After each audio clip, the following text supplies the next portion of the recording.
The diseases of attitude. It's never that pleasant to talk about the negative, but we got to talk about it because life is part negative. These attitude diseases are like weeds that grow in the garden. It's a normal part of life. Here's a good phrase to note. Negative is normal. It's not successful, but it's normal. It's part of life. And here's the next key, in my opinion. You must learn to handle the negative. Don't ignore it. Handle it. Now, I know some people teach the other way. And listen to them, and listen to me, and then make up your own mind. Right? Don't be a follower. Be a student. But I say you got to handle the negative. You don't have to live in it. You don't have to dwell on it. But you do have to handle it, my opinion. I know some people teach, just turn your head real quick and say, there's no weeds, there's no weeds, there's no weeds. They'll take your garden. So you've got to handle the negative. Here's what part of it is. It's called the Great War Between Good and Evil. Mr. Reynolds and I are working on a new book this year called The Great War Between Good and Evil.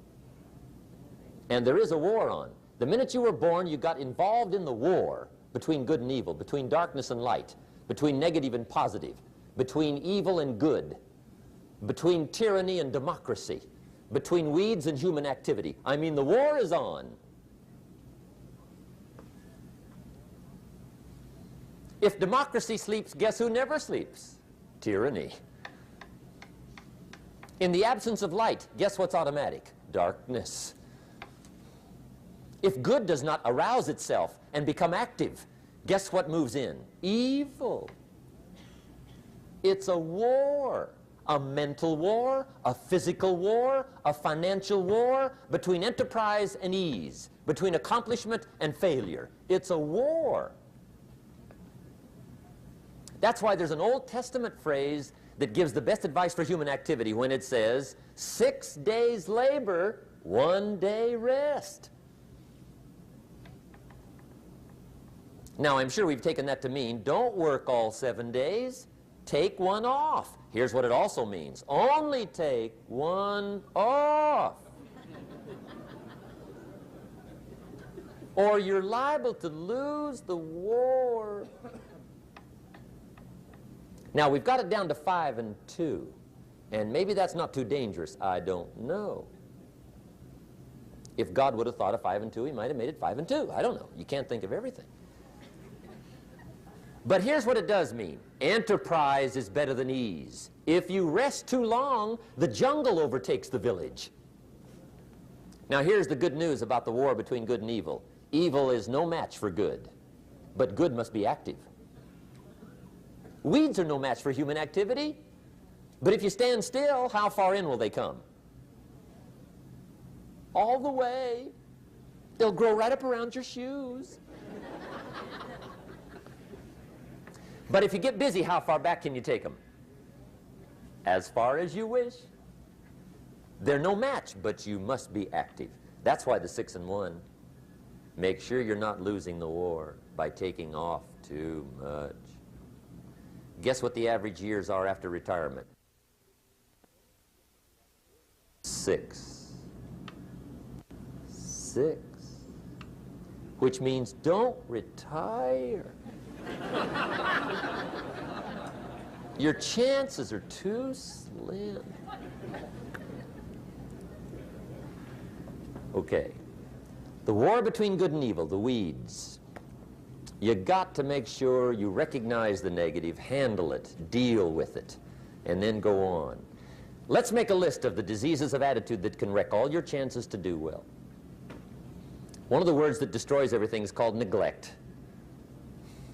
Neglect. And I found this out. A week of neglect could cost you a year of repair. It isn't worth it. So what to be on the lookout for? Here's the list. If you were making it, you'd have the same list I've got. Right? We're not covering anything new tonight. This is a reminding session, not a teaching session. But it doesn't hurt to go over it again. Here's the list. Attitude diseases. Number one is indifference. The shrug of the shoulder. The guy's not even concerned. He's just drifting.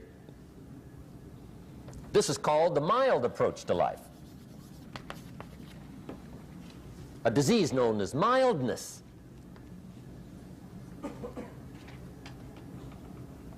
The guy says, well, I can't see getting all that worked up. Well, to be any kind of winner, you got to get worked up.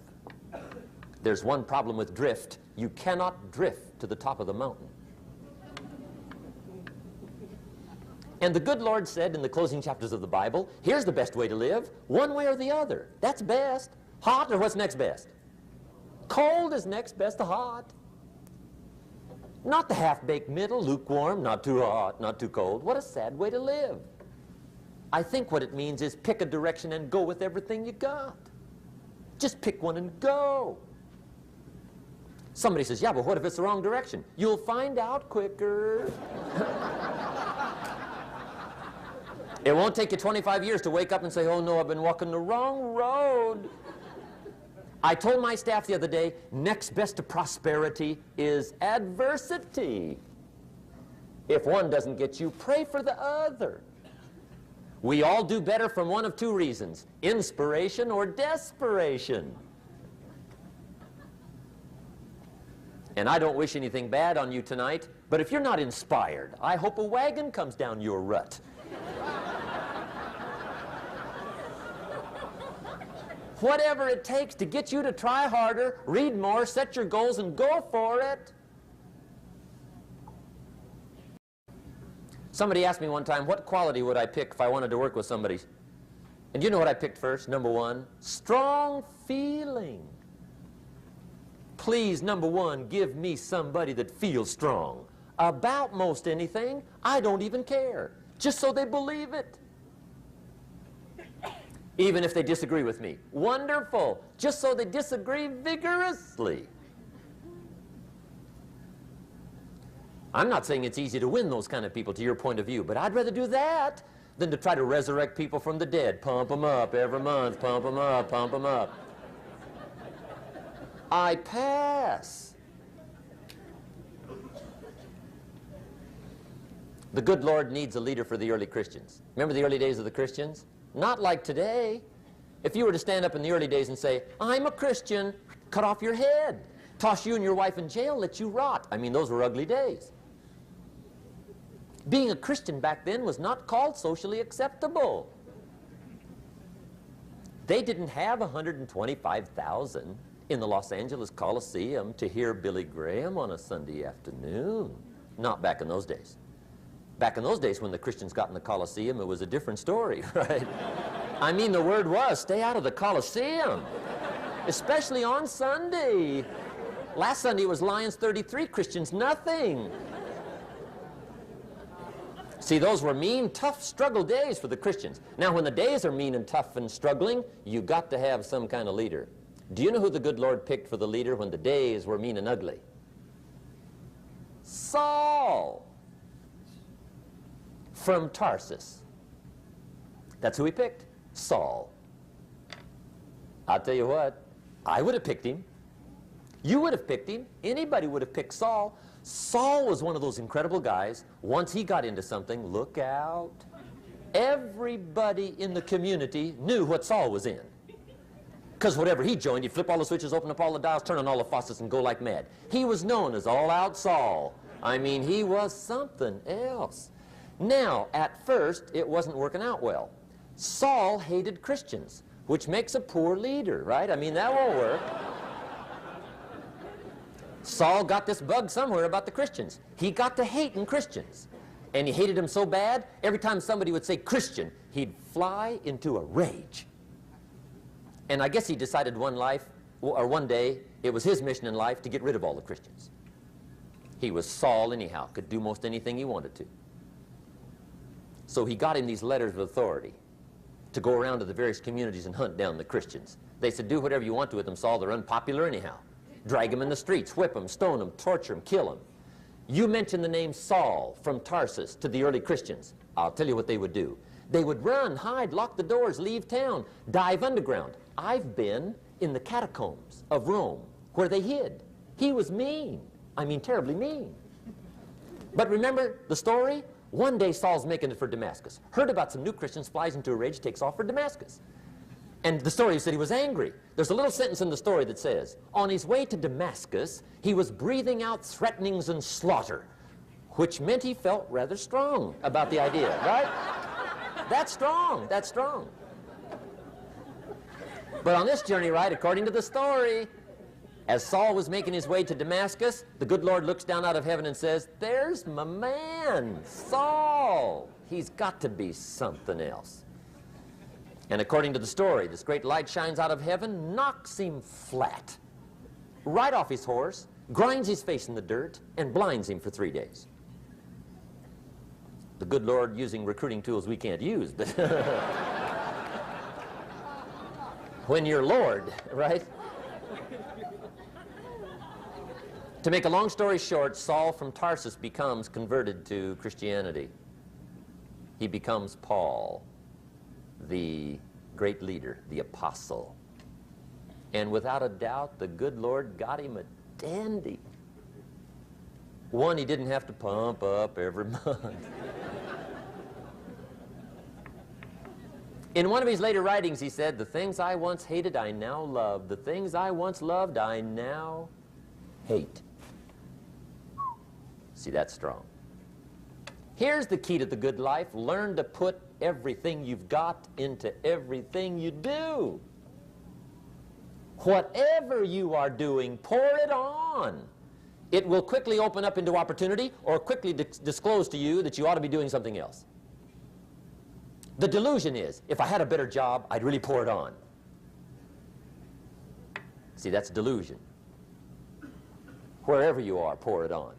Don't give somebody half a job for a day's pay.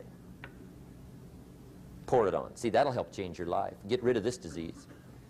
Here's the next attitude disease, indecision.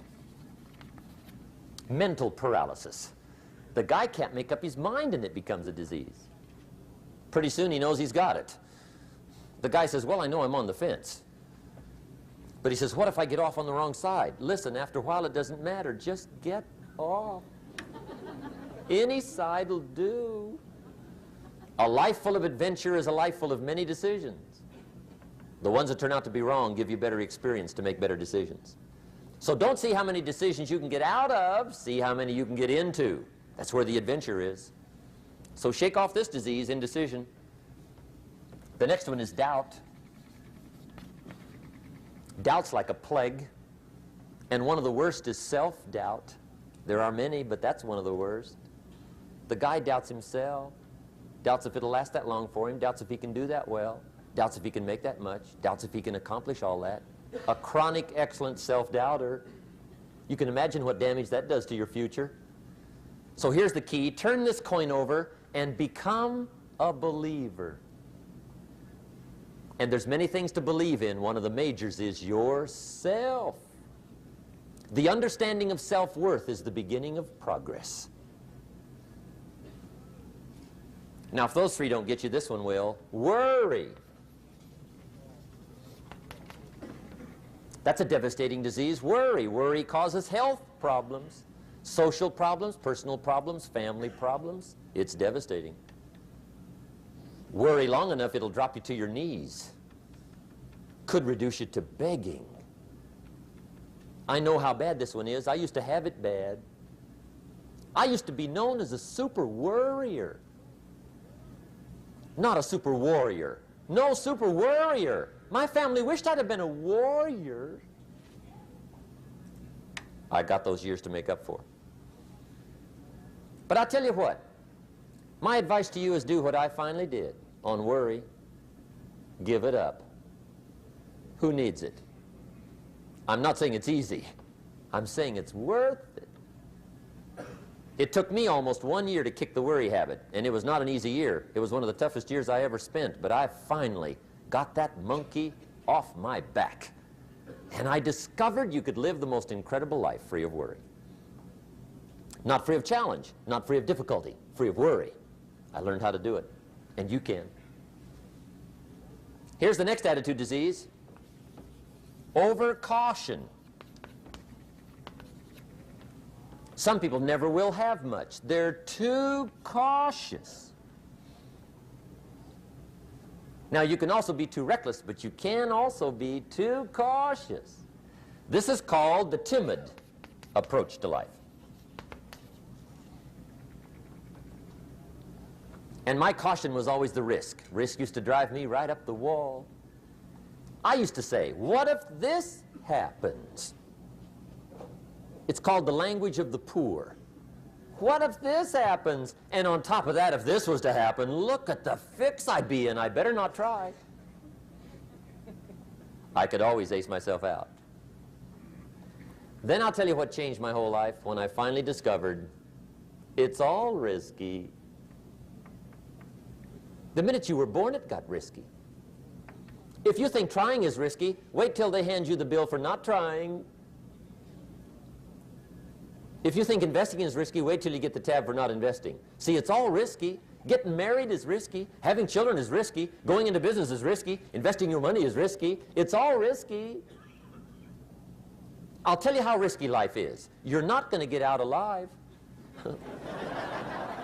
That's risky. The Englishman says, well, if that's the way it's going to work out, let's give it a go. Right, that's what it's for. Give it a go. Somebody says, yeah, but I'm looking for safety and security. Fine, then huddle in a corner. We'll cover you with a sheet, bring you 3 meals a day. And we'll protect you, feed you, look after you, care for you. We won't let anything happen to you, and you'll probably live to be 100. The guy said, well, yeah, I'd live to be 100. But what a way to live. Right. What a way to live, safe and secure. Don't ask for security. Ask for adventure. Better to live 30 years full of adventure than 100 years safe in the corner. And see, it's not important how long you live. What's important is how you live. Here's the next attitude disease. We're almost through with this motley list. In fact, we're almost through. Hang on. The next one is pessimism. Pessimism, the deadly disease of always looking on the bad side, the problem side, the difficult side, checking all the reasons why it can't be done. The poor pessimist leads an ugly life. He doesn't try to figure out what's right. He tries to figure out what's wrong. He doesn't look for virtue. He looks for faults. And when he finds them, he's delighted. How ugly. This is the poor guy who looks through the window, doesn't see the sunset. He sees the specks on the window.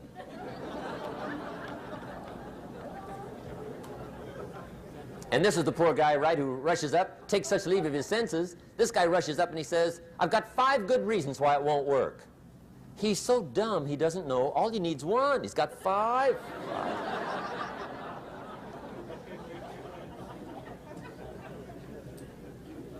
To the pessimist, the glass is always half empty.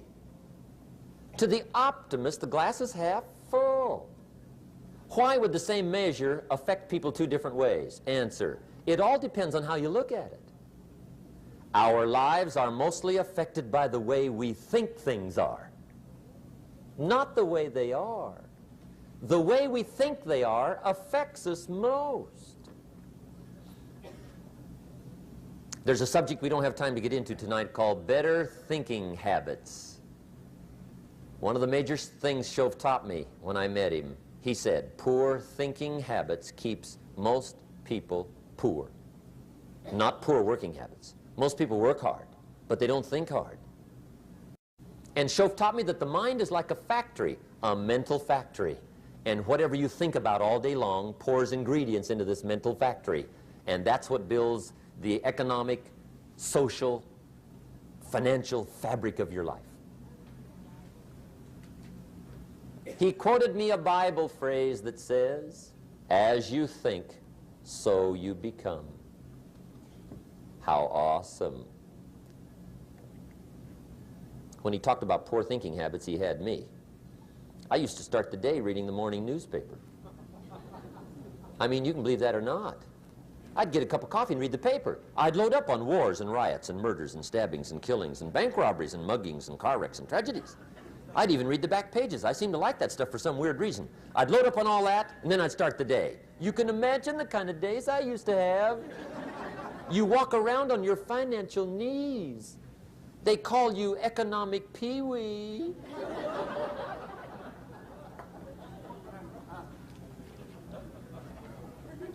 The guy says, I want to be a great leader.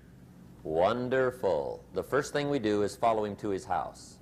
When we get there, we walk in and check his library, number one.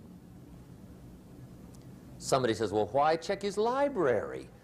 The reason is because what a man reads pours massive ingredients into his mental factory, and the fabric of his life is built from those ingredients.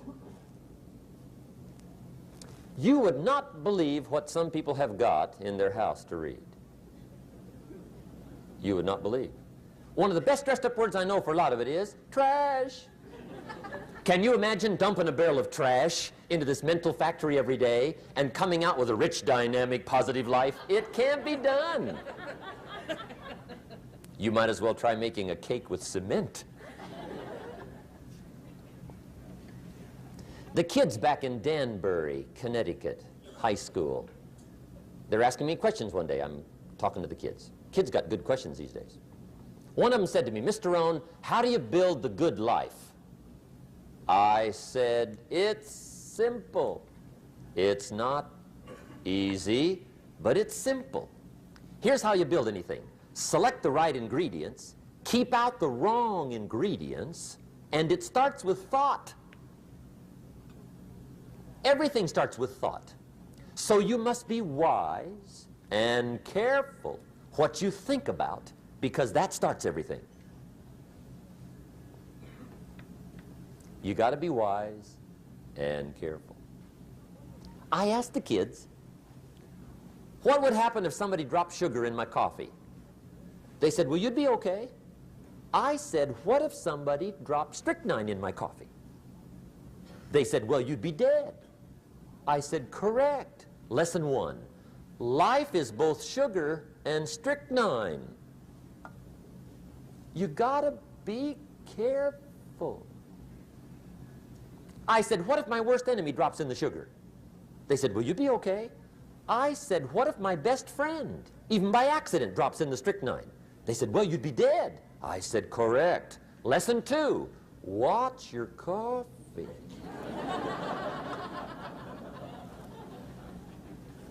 You got to be careful. See, it doesn't matter who hands you the bad stuff. It doesn't matter where you get the bad stuff. It'll still do its damage on your bank account, wherever you get it.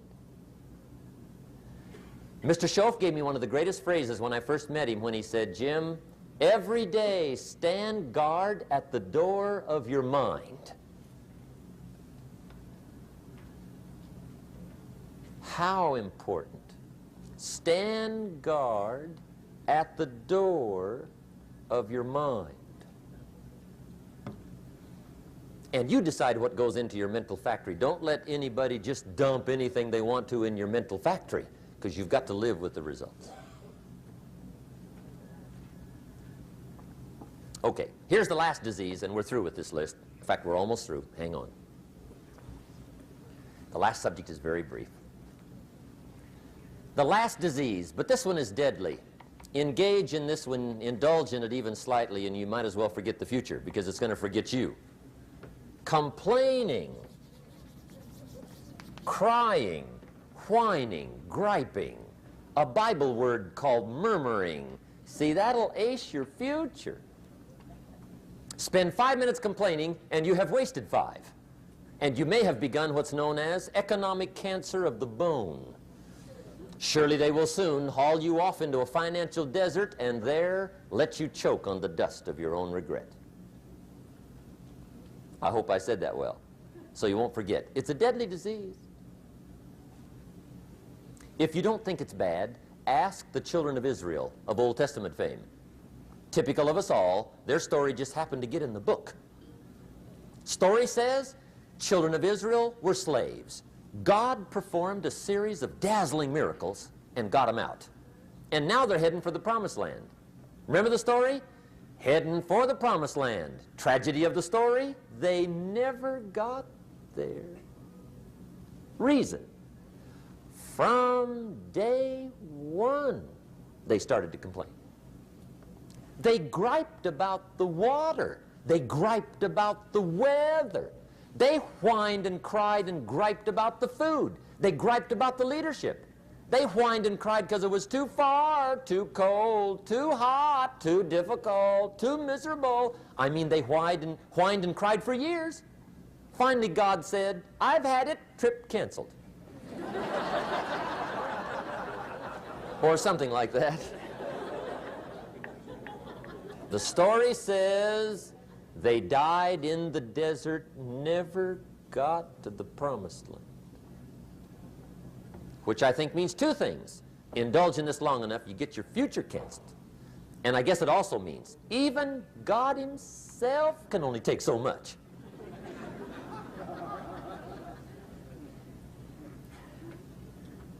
Okay.